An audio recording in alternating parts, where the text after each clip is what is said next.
Les spectateurs de France Info qui nous rejoignent à l'instant sur le canal 27, on est ensemble jusqu'à 9h.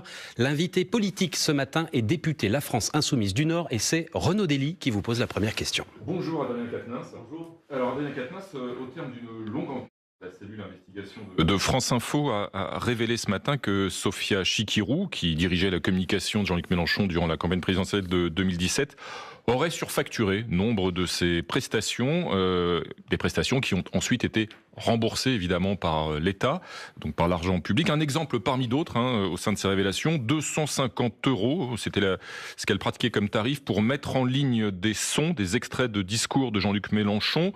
Ça prend 5 minutes et 2 clics pour mettre en ligne un son. Si, c'est 250 €, ça fait cher le clic a priori, Adrien Quatennens ? Alors parlons-en. D'abord, première chose. Vous dites une longue enquête, moi je veux juste signaler la parfaite synchronisation temporelle avec les perquisitions. Alors on va lever le doute immédiatement, Adrien Quatennens. Pardon de vous interrompre aussi vite après avoir posé une question.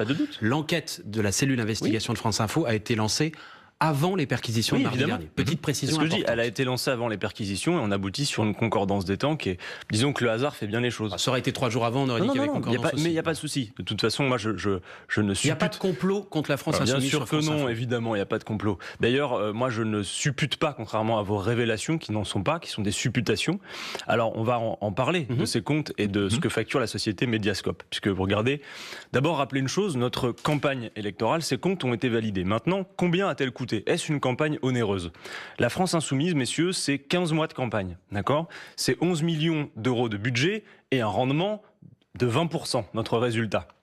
Est-ce que c'est une campagne onéreuse ? D'abord, la réponse est non. Vous comparez avec, désolé de prendre cet exemple, Benoît Hamon, c'est 3 mois de campagne, c'est 15 millions d'euros, donc une campagne plus chère, pour un résultat de 6%, d'accord ? Maintenant, venons sur les prestations de communication. Quand vous dites mettre un extrait vidéo en ligne, ça dure 5 minutes, monsieur. Pourtant, vous êtes un professionnel des médias, vous vous méprenez. D'accord ? Je m'excuse, je précise une chose. Par exemple, choisir un extrait de discours, excusez-moi, je veux vous répondre. Par exemple, c'est vous m'avez posé une question sur les 200 € de prestations. Excusez-moi, je suis loin d'être un spécialiste. Poster, par exemple, une vidéo sur ma page Facebook, je sais le faire. D'accord. C'est pas compliqué techniquement. Mais cher monsieur, couper un discours et mettre un son en ligne, encore une fois, c'est 2 clics. Soyez raisonnable. Et on laisse répondre Adrien Quatennens. Vous croyez que quand on est face à un meeting, on met la vidéo sans regarder les extraits, qu'il n'y a pas de montage, que ça prend pas du temps la mise en ligne? Vous pensez vraiment que c'est 200 € de facturé pour les 2 clics comme vous si vous mettriez une vidéo sur Facebook? C'est absolument ridicule. De la même manière, il faut quand même le dire, vous étiez en tant que commentateur les premiers à saluer tout l'aspect novateur de la campagne de Jean-Luc Mélenchon. Dois-je vous rappeler les 2 sites internet, les 42 livrets thématiques? Dois-je vous rappeler les 20 clips de campagne, les meetings hologrammes? Tout ça, c'était des choses que vous aviez saluées. Eh bien, c'est notamment dans les points soulevés dans l'enquête. C'est notamment le travail de Mediascope. Alors maintenant, regardons précisément, puisque vous voulez être précis, ce que coûte Mediascope dans une campagne électorale. Et prenons un comparatif avec quelqu'un d'autre qui a vu ses comptes de campagne, lui pour le coup, se faire signifier des irrégularités par la commission, ce qui n'est pas notre cas, Monsieur Macron. Comparatif. L'agence de communication qui a travaillé pour Emmanuel Macron. Son nom est Jésus et Gabriel. Bon, on ne choisit pas toujours les noms de ses prestataires. Elle facture les prestations de conseil pour 8 mois, 103 500 €. Comparativement, Mediascope sur toute la campagne de Jean-Luc Mélenchon, 80 000 €. Ensuite, petit autre exemple de comparaison, l'agence Jésus et Gabriel qui travaille pour Emmanuel Macron facture la prestation pour un clip vidéo et sa réalisation plus de 150 000 €. Mediascope pour 20 clips, messieurs, c'est 108 400 €. Où est-ce qu'il y a surfacturation ? On va revenir un instant. Est-ce qu'il y a enrichissement personnel ? Ce que je veux vous dire, c'est que vous avez... Personne n'a parlé d'enrichissement personnel. En tout cas, il y a des supputations dans vos enquêtes. Moi, ce que je veux vous dire, messieurs, c'est que vous avez affaire à des militants politiques sérieux, honnêtes, scrupuleux, vertueux, qui ont mené une campagne où l'on sait que c'est de l'argent public et que donc 1 € dépensé, ça pèse. Et dernière chose, après je vous laisse vous poser toutes les questions que vous désirez. Quand on déclare sur un compte de campagne, on ne demande pas le remboursement. Messieurs, souvenez-vous que l'affaire Big Malion, c'est un problème de sous-facturation. Moi-même, j'ai eu un compte de campagne législative, on nous demande presque de déclarer l'air qu'on respire. Parce qu'après, si par exemple le papier crépon qui sert à décorer une salle, quand on voit sur une photo Facebook, parlons-en, qu'il y a du papier crépon, alors la commission regarde, est-ce que Quatennens a déclaré le papier crépon qu'on voit sur la photo? Un compte de campagne, on déclare tout, messieurs. Alors Adrien Quatennens, vous avez dit à 2 reprises que l'intégralité des comptes de campagne de Jean-Luc Mélenchon avait été parfaitement validée. C'est pas tout à fait. Vous répondez plus là, sur Mediascope et sur les facturations. Si. Je reviens exactement sur les comptes de campagne. C'est quand l'enquête de France Info sur les comptes de campagne d'Emmanuel Macron et ce que coûtent ces prestations de communication? Il y en a eu également. Est-ce que Renaud Dely peut poser une question? Vous m'aviez juste dit que j'avais le droit de vous poser une question. Vous confirmez? Alors, vous disiez donc, je disais, Adrien Quatennens, que vous avez répété que l'intégralité des comptes de campagne de Jean-Luc Mélenchon avait été validée. C'est pas tout à fait l'avis de Jérôme Kersanti, qui est l'avocat de l'association Anticor. C'est la commission des comptes. Adrien Quatennens, on va tenter de s'écouter pendant cette interview des deux côtés de la table. C'est moi qui suis censé vous répondre. Hein. Si oui, mais il faut vous êtes journaliste. Il faut pour ça pouvoir poser une question, simplement. Et Renaud, je crois même pas terminer la sienne. C'est pas votre rôle. La question de Renaud Delis et votre réponse, vous aurez tout le temps pour répondre. Je vous propose d'écouter, et je vous assure que c'est très court, Jérôme Kersanti, qui est l'avocat de l'association Anticor et qui était l'invité de France Info ce matin. Alors ces comptes n'ont pas été validés totalement puisque une partie de ces dépenses, donc autour de 400 000 euros, rappelons quand même qu'un des rapporteurs qui s'est occupé des dépenses de Jean-Luc Mélenchon avait estimé à 1,5 million d'euros les dépenses qui n'étaient pas justifiées. Et donc il y a 400 000 euros environ qui n'ont pas été considérés comme des dépenses électorales et qui font l'objet de l'enquête préliminaire auprès du procureur de la République. Votre réponse, Adrien Quatennens. Les comptes de campagne ont été validés par la commission des comptes sans irrégularité, avant qu'il y ait cette fameuse polémique. D'ailleurs, la polémique est faite de quelqu'un qui a signifié un désaccord avec la commission des comptes, qui a dit « moi, la décision qui a été prise ne me convient pas ». Notez par exemple que ces personnes, notamment l'une d'entre elles, a été augmentée de 57% de son salaire et a plutôt quand même, faut le dire, dans ses prises de position, protégé les comptes d'Emmanuel Macron qui, eux, je le répète à votre antenne, ont été validés avec des irrégularités, des dons irréguliers constatés et des ristournes nombreuses. Vous vous souvenez des affaires de salles notamment et des ristournes qu'il avait eues. Je veux dire une chose maintenant pour le lier à la disproportion des forces déployées mardi qui relèvent quasiment d'une opération antiterroriste, anti-gang. Non mais rigolez pas, 75 personnes sur tout le territoire national, des quinzaines de lieux de perquisition. Emmanuel Macron fait l'objet d'une enquête préliminaire pour ses comptes de campagne. Vous avez vu des perquisitions chez Castaner et toute sa bande? Absolument pas. Au siège de la France Insoumise, messieurs, il y a de la documentation politique. Sans doute la police aura l'occasion de lire des choses intéressantes dans ces tracts politiques. Il n'y a pas d'arme à feu. Est-ce que pour autant il y a eu une perquisition chez monsieur Castaner? Vous voyez bien qu'en fait, nous ne demandons pas à être au-dessus de la justice, nous demandons à être traités comme tout le monde. Et visiblement, que l'on soit un ami de Jean-Luc Mélenchon ou d'Emmanuel Macron, nous ne sommes pas traités de la même manière. On poursuit, si vous voulez bien, cet entretien. Dans une minute, Adrien Quatennens, député La France Insoumise du Nord, juste après l'actualité. À 8h40, c'est David Dauba qui vient de nous rejoindre. Les enquêteurs français en charge de l'affaire du dossier du vol MH370 de la Malaysia Airlines. Prochainement aux États-Unis, l'avion a disparu des radars le 8 mars 2014. 239 personnes étaient à bord. Des incohérences apparaissent entre le rapport officiel et la présence de passagers jugés curieux.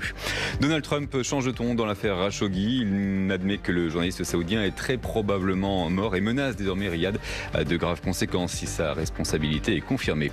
Michel Fourniret, confronté pour la première fois depuis 11 ans maintenant à son ex-épouse. Ils seront aujourd'hui devant la juge parisienne chargée du dossier de la disparition. C'était en 1988 de Marie-Angèle Domès, meurtre reconnu par le tueur en série en février dernier.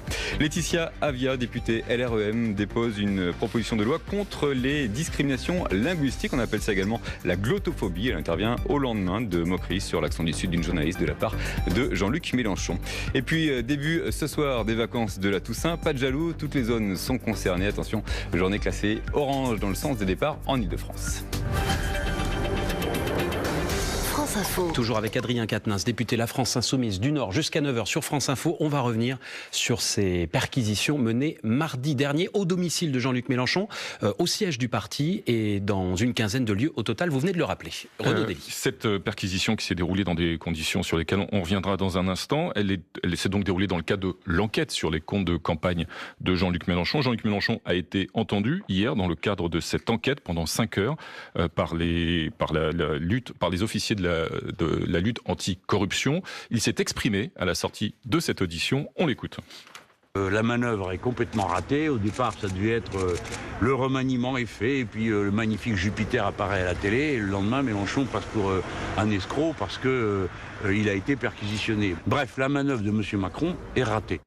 C'est donc un complot politique, une décision de justice politique, alors qu'il faut rappeler que d'autres partis politiques ont été eux aussi l'objet de perquisitions. Je parle des sièges des partis, donc le France Insoumise, et qu'il y a d'autres enquêtes qui sont en cours, notamment par exemple sur le MoDem.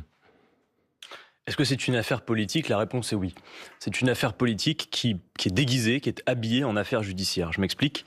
Les deux affaires qui ont justifié ces perquisitions, légalement, sont des affaires bidons. La première, c'est une dénonciation de la part d'une eurodéputée, Sophie Montel, du Front National, à propos des assistants au Parlement européen. L'auteur même de cette dénonciation dit c'était pour faire un pied de nez à la justice. Et d'ailleurs, je vous demande de regarder, vos confrères de je ne sais plus quel journal, je crois que c'est le Parisien, ont publié les noms. Il y a, je crois, plus d'une quinzaine de députés européens qui sont concernés par ce genre d'affaires, ce qui est absolument ridicule parce que, vous savez, la personne d'un parlementaire n'est pas sécable et donc l'activité de ses collaborateurs est intimement liée à ce qu'il fait en long, en large, en travers. Donc cette première affaire est absolument bidon. La deuxième, c'est les comptes de campagne. Je crois qu'on en a assez largement parlé et nos comptes ont été validés. Nous avons nous-mêmes, c'est-à-dire les comptes ont été validés, je me souviens, c'était au mois de février.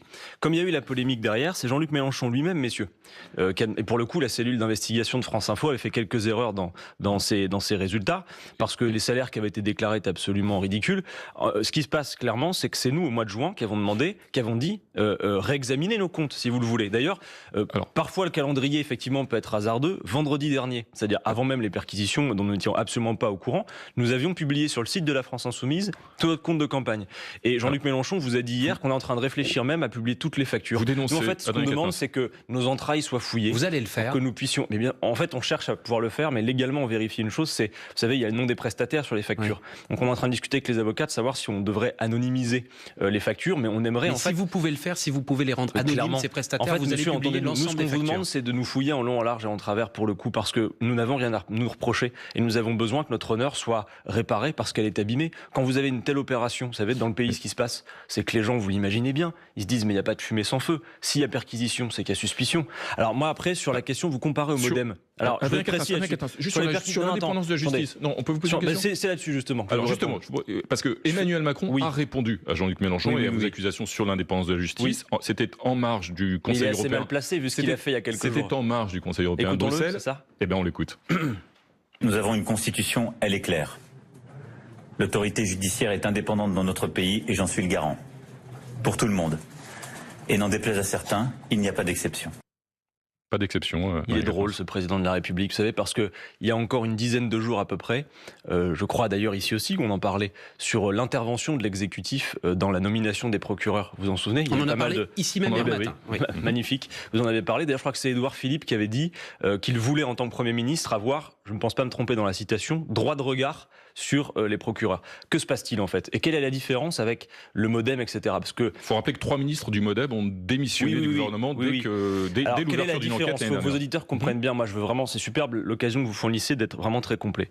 Le MoDem n'a pas fait l'objet de perquisitions multiples dans des domiciles, il a fait l'objet d'une perquisition à son siège. Au siège du MoDem, qui s'est déroulée sans aucun incident d'ailleurs. Absolument, magnifique. Cette perquisition était le fait du travail d'un juge d'instruction, qui est par nature indépendant, ce qui veut dire que quand vous arrivez sur place, y compris pour une perquisition, vous avez droit à avoir un avocat et la partie de la défense a accès au dossier.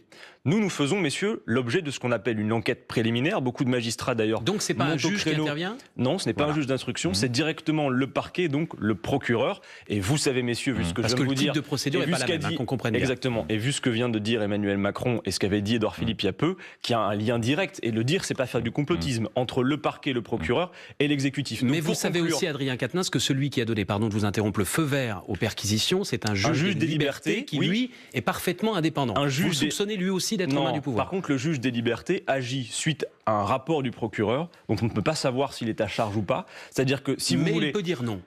Disons que le fait que le juge des libertés autorise la perquisition dès lors que l'initiative vient du procureur n'est pas un gage d'indépendance à 100%. En tout état de cause, ce que je veux vous dire à la fin, c'est que ce qu'il en résulte, et sans même d'ailleurs préfigurer des conclusions, à l'heure où je vous parle, toutes les données de la France Insoumise, ses fichiers, ses donateurs, toutes nos stratégies politiques, s'il vous plaît, les conversations privées, mais aussi les photos de vacances de Jean-Luc Mélenchon, plus de 20 000, des données privées de ses collaborateurs avant même qu'ils ne travaillent avec Jean-Luc Mélenchon, d'accord ?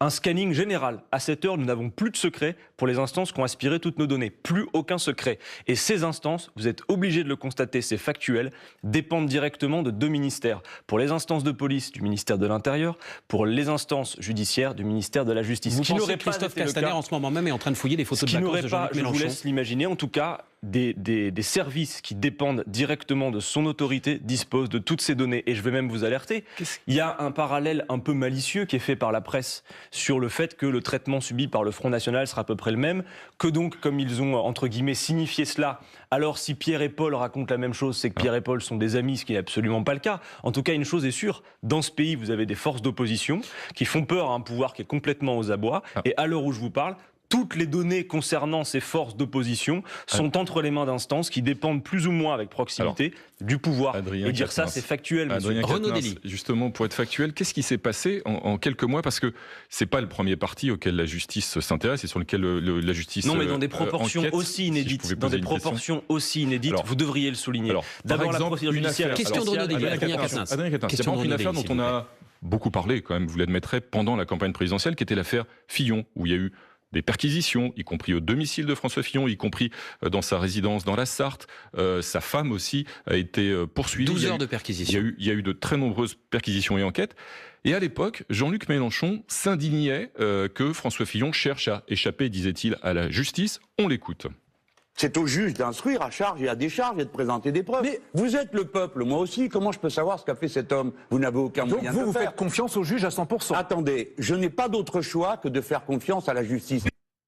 Pourquoi il dit l'inverse aujourd'hui? Mais il ne dit pas l'inverse. Enfin, regardez, d'abord... Vous n'avez pas confiance en la justice, vous venez de l'expliquer. Est-ce que je vous ai dit ça? Vous avez dit que c'était une justice aux ordres, moi, monsieur, contrairement aux enquêtes de Radio France, moi, je ne fais pas de supputation, je donne des faits. Après, vous en tirez les conclusions que vous désirez. Moi, ce que je veux vous dire, vous expliquez que tout le matériel informatique, notamment de la France Insoumise, était sans doute d'instances qui dépendent dont vous de avez, ministères. mais vous avez pleine confiance dans le ministère de la Justice. Donc tout ça ne va pas être utilisé à mauvais escient. On se pose la question, monsieur. Mais si vous avez toute confiance, puisque vous aviez confiance au moment de l'affaire Fillon. On se pose la question, monsieur. C'est la même justice, non? On se pose la question. Non, c'est pas exactement les mêmes procédés ni les mêmes choses qui sont en cause, mais on se pose la question. Mais je vous dis une chose, nous on ne met pas en cause. Vous supputez. On ne met pas en cause la justice. D'ailleurs, la perquisition, nous n'avons pas souhaité ni nous y soustraire ni l'empêcher. Nous avons souhaité accéder à un local et c'était notre bon droit que d'y accéder pour participer à la perquisition. Et je vais vous dire une chose, les auditions dont on parle depuis 48 heures, que mes amis, des gens extrêmement scrupuleux, subissent pendant des heures, ce ne sont pas sur des convocations. Jean-Luc Mélenchon, hier, n'a pas été convoqué. C'était une audition libre. Oui. Il s'y est rendu de son propre chef. Il aurait pu choisir de dire aux enquêteurs, je vous dis que 3 mots et je m'en vais. Légalement, il avait le droit. Et là, non, on collabore tant que les questions se posent, parce qu'on a besoin de faire la lumière sur tout ça. Moi, j'ai des amis personnels, messieurs, qui ont passé 8 heures. Ils auraient pu décider de dire 3 mots et de s'en aller. Donc, on collabore, parce que nous voulons que notre honneur soit rétabli. Je vous le dis, la vapeur va s'inverser. On patiente, on souffle un coup, et celles et ceux qui ont commandité tout ça vont le payer politiquement. Et nous aussi, on souffle un coup. 8h50, l'actualité. David Daubin, et on se retrouve juste après. Adrien Quatennens. Les fans, rendez-vous cette nuit à minuit et 1 minute précisément. Certains d'entre eux ont pu acheter l'album posthume de Johnny Hallyday, Mon pays c'est l'amour, tiré à 800 000 exemplaires et qui est déjà disque de platine. Nous sommes à 90% d'accord avec les Britanniques. Il reste la question de l'Irlande. Déclaration ce matin sur France Inter de Michel Barnier, c'est le négociateur en chef de l'Union européenne sur le Brexit. Mercredi, le sommet européen de Bruxelles n'a pas permis de faire avancer le dossier. La justice soupçonne l'existence de surfacturation lors de la campagne présidentielle de Jean-Luc Mélenchon. La cellule d'investigation de France Info révèle ce matin que la société de Sophia Chikirou aurait facturé très cher certaines prestations, notamment des mises en ligne de vidéos, 250 €. Son avocat dénonce une opération politique et affirme que toutes les accusations sont totalement fausses. Plusieurs agences de Pôle emploi ont organisé des sessions de recrutement sur le modèle de l'émission The Voice, des méthodes décriées. Pôle emploi reconnaît la maladresse et suspend désormais l'opération. Et puis retour au local après la trêve internationale, 10e journée de Ligue 1 ce soir. Lyon en ouverture reçoit Nîmes et le coup d'envoi c'est à 20h45. Adrien Quatennens, député La France Insoumise du Nord. Il y a eu plusieurs images qui ont marqué l'actualité cette semaine. Celle de la perquisition dans les locaux de La France Insoumise et de la réaction de Jean-Luc Mélenchon. Et puis une autre scène qui s'est déroulée cette fois à l'Assemblée nationale. Renaud Dely. À l'Assemblée nationale, une journaliste de France 3 a posé à Jean-Luc Mélenchon la question que nous vous avons posée tout à l'heure sur les propos qu'il tenait durant la campagne présidentielle à propos de l'indépendance de la justice. Et voici la scène en question. Quand vous pointiez les déboires judiciaires de Fillon et de Le Pen, que c'était une décadence de la République. Hein? Parce que... Et alors, qu'est-ce que ça veut dire? Oui. Non, mais... Qu'est-ce que ça veut dire? C'est quoi votre question, madame? Je ne comprends pas ce que vous voulez dire. Ah, c'était la campagne électorale, c'est ça? Oui, mais vous disiez... Non, au mois de mars. Non, madame, vous ne savez pas de quoi vous parlez. Mais si. Non, vous dites n'importe quoi. Quelqu'un a-t-il une question formulée en français? Vous êtes derrière, quand ça se passe, vous dites quoi? Alors d'abord, juste avant, je vais vous répondre là-dessus, mais comme votre petit journal n'arrête pas de dire que les prestations facturées par Mediascope à la campagne de la France Insoumise coûtent très cher, j'aimerais que Radio France rajoute après les prestations de la campagne d'Emmanuel Macron en termes de communication coûtent très très cher, puisque je viens de vous faire le comparatif, et je le rappelle pour tous vos auditeurs, pour un clip Mediascope, pour un clip, la campagne d'Emmanuel Macron, c'est plus de 150 000 euros. Pour 20 clips Mediascope avec la France Insoumise, c'est 108 000 euros. La totalité de la campagne Radio France rajoute après les prestations de la campagne d'Emmanuel Macron en termes de communication coûtent très cher, puisque je viens de vous faire le comparatif, et je le rappelle pour tous vos auditeurs, pour un clip Mediascope, pour un clip, la campagne d'Emmanuel Macron, c'est plus de 150 000 euros. Pour 20 clips Mediascope avec la France Insoumise, c'est 108 000 euros. La totalité de la campagne France Insoumise, c'est 80 000 euros pour Mediascope. Et pour 8 mois, l'agence de communication d'Emmanuel Macron, c'est plus de 100 000 euros. Je retente ma question. Sur cette interview, vous êtes juste derrière l'Assemblée nationale. Oui. Moi, je vais vous dire une chose, ça participe de la même ambiance qu'il peut y avoir sur les plateaux depuis un certain temps, c'est que à un moment donné, ce qui est exaspérant, moi je peux comprendre que votre métier de journaliste se focalise sur nos déclarations d'avant, dans d'autres affaires dont on a expliqué ce matin qu'elles ne sont pas du même acabit. Heureusement qu'on regarde vos déclarations d'hier et d'aujourd'hui, Adrien Quatennens. Vous avez raison. Mais vous avez raison. Si on ne le faisait pas, vous pourriez nous en faire le reproche légitime. De la même manière, je vais vous le dire sincèrement, le fait que vous passiez beaucoup de temps à commenter la colère en réaction à des événements ne me choque pas dans la mesure où c'est votre métier aussi. Ce que j'aimerais simplement faire, et c'est aussi l'exaspération qu'exprime Jean-Luc Mélenchon, qui ne méprisait pas cette journaliste, mais qui méprisait en profondeur sa question. Elle était posée en français, cette question ? Bien sûr, mais... Pourquoi il dit le contraire ? Écoutez, Jean-Luc Mélenchon, ce jour-là, et je vous laisse l'appréciation, comme nous tous, était piqué à vif, plus que sa perquisition.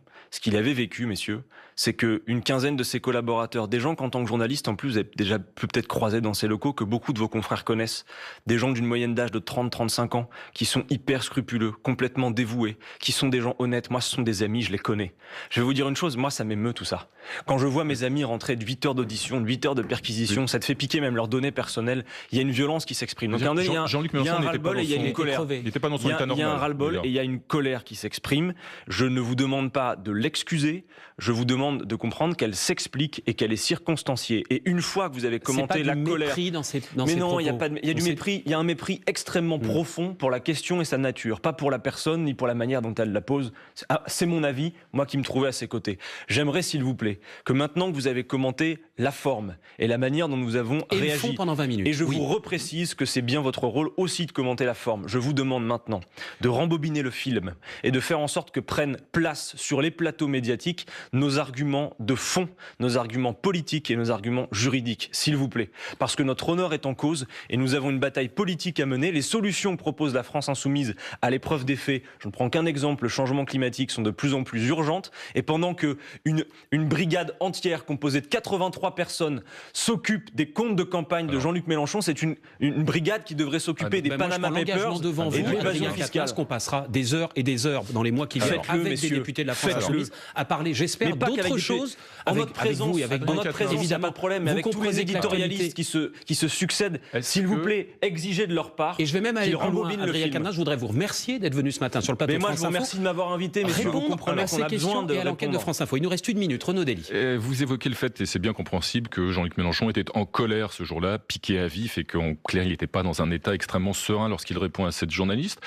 Est-ce que vous redoutez que ces épisodes, notamment celui-ci, mais les différents épisodes de cette semaine, laissent un peu des traces pour quelqu'un qui aspire à entrer à l'Élysée et qui aspire à devenir président de la République? Je ne crois pas. Vous savez, même quand vous voyez Jean-Luc Mélenchon dire « la République c'est moi » ou mettre son écharpe tricolore en pleine perquisition... Je suis 7 millions de personnes. Mais ça fait un peu monarchiste. Non, mais comprenez une chose, Jean-Luc Mélenchon, vous le connaissez depuis plus longtemps que moi. Attendez, ma personne est sacrée. Si vous voulez, j'ai retrouvé une définition dans le dictionnaire, le littré, où c'est écrit « la personne n'est parlementaire ». Ma personne est sacrée, ça dit quelque chose. Écoutez, en tout cas, messieurs, mais vous connaissez, peu importe les polémiques, vous connaissez la personne de Jean-Luc Mélenchon, vous savez de quel bois il est fait, vous savez son attachement aux valeurs républicaines. Quand il dit la République c'est moi, c'est qu'il se sent en quelqu'un, alors qu'il est quelqu'un de foncièrement honnête et de scrupuleux, il se sent attaqué dans ce qui est...